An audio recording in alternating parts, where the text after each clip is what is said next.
നമ്മളുടെ വടക്ക് കിഴക്കൻ സംസ്ഥാനങ്ങളിൽ ചിലത് അടർത്തിയെടുത്തുകൊണ്ട് മ്യാൻമാറും ബംഗ്ലാദേശുമൊക്കെ ചേർത്തുകൊണ്ടൊരു ക്രിസ്തീയ രാജ്യം സ്ഥാപിക്കാൻ അമേരിക്ക ശ്രമിക്കുന്നു എന്ന് പറഞ്ഞത് ബംഗ്ലാദേശിൻ്റെ മുൻ പ്രധാനമന്ത്രി ഷേഖ് ഹസീനയായിരുന്നു. ആ വലിയ ഗൂഢാലോചനയെക്കുറിച്ച് അവർ പറയുന്നത് തന്നോട് അമേരിക്കയിലെ ഉദ്യോഗസ്ഥന്മാരും ചില പാതിരിമാരും തന്നോട് ഇക്കാര്യം ആവശ്യപ്പെട്ടിരുന്നെന്നും ബംഗ്ലാദേശിൽ അമേരിക്കയ്ക്ക് ഒരു വ്യോമത്താവളം നൽകുകയാണെങ്കിൽ ഇത് ഉപേക്ഷിക്കാമെന്നുമാണ് തന്നോട് പറഞ്ഞത് എന്ന് പറയുന്നു.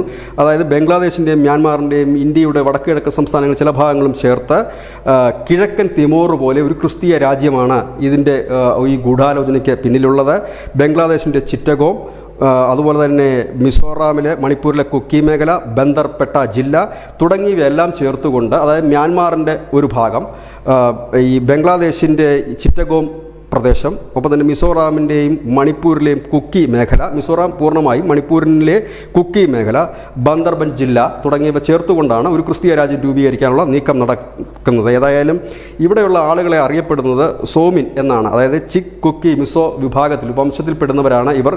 മ്യാൻമാറിൽ നിന്നാണ് വന്ന് കുടിയേറിയത്. നൂറ്റാണ്ടുകൾക്ക് മുമ്പ് വന്നവരാണ്. ഒരു ഗോത്രവർഗ വിഭാഗമാണ്. ഈ ഗോത്രവർഗത്തെ ബ്രിട്ടീഷുകാരാണ് ക്രിസ്ത്യാനികളാക്കി മാറ്റിയിരുന്നത്.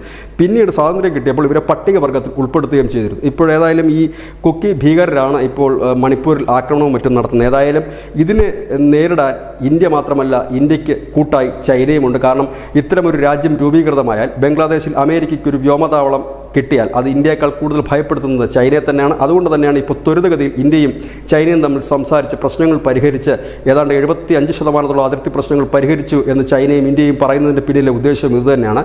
ഇവിടെ അമേരിക്കയ്ക്ക് ഒരു രാജ്യവും ഉണ്ടാകില്ല, ഒരു വ്യോമത്താവളവും ഉണ്ടാകില്ല. News desk news India Malayalam.